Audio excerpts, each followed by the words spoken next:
મહારાષ્ટ્રમાં વિધાનસભા ચૂંટણીના પરિણામ જાહેર થયાના 12 દિવસ બાદ મુખ્યમંત્રીને લઈને સસ્પેન્સ હવે ખુલી ગયું છે અને મુંબઈમાં આયોજિત બીજેપી ધારાસભ્ય દળની બેઠકમાં દેવેન્દ્ર ફડણવીસના નામ પર મોહર લગાવવામાં આવી રહી છે।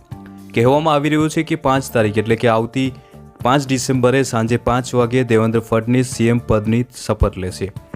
નમસ્કાર, હું છું દિનેશ ઝાલા અને તમે જોઈ રહ્યા છો લોકશાહી ન્યૂઝ।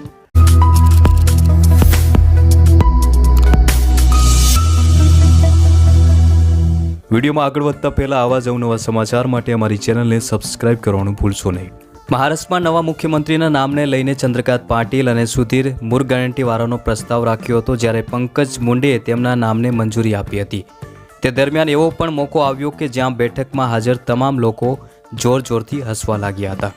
આ હસવાનું કારણ ગુજરાતના પૂર્વ સીએમ મુખ્યમંત્રી વિજય રૂપાણી હતા। ધારાસભ્ય દળની બેઠક માટે બીજેપીના કેન્દ્રીય મંત્રી નિર્મલા સીતારમણ અને ગુજરાતના પૂર્વ સીએમ વિજય રૂપાણીને કેન્દ્રીય નિરીક્ષણ તરીકે નિયુક્ત કરવામાં આવ્યા હતા, જે આ બેઠકમાં હાજર રહ્યા હતા। તે દરમિયાન વિજય રૂપાણીએ પાર્ટીના વરિષ્ઠ નેતાઓને સંબોધિત કરતા અનુરોધ કર્યો હતો કે તે મુખ્યમંત્રી પદ માટે પોતપોતાના પસંદગીના નામનો પ્રસ્તાવ રાખે।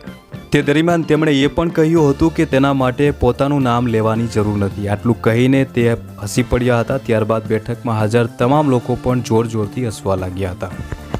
મિત્રો, વધુમાં જણાવી દઈએ તો મહારાષ્ટ્ર વિધાનસભાની તમામ 288 સીટો પર 20 નવેમ્બરે વોટિંગ થયું હતું અને 23 નવેમ્બરે ચૂંટણી પરિણામ જાહેર થયું હતું, જેમાં મહાયુતિ ગઠબંધનને બમ્પર જીત મેળવી હતી।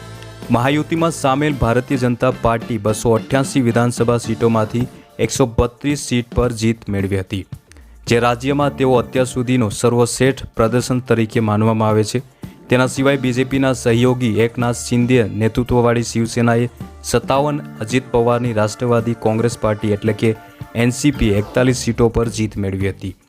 ભાજપના નેતૃત્વવાળી મહાયુતિ પાસે 230 સીટોનું ભારે બહુમત હાંસલ કર્યું છે, જ્યારે મહાવિકાસ ગઠબંધનના સામેલ શિવસેના યુબીટીએ 20, કોંગ્રેસે 16 અને એનસીપી શરદ પવારે 10 સીટો પર જીત હાંસલ કરી હતી।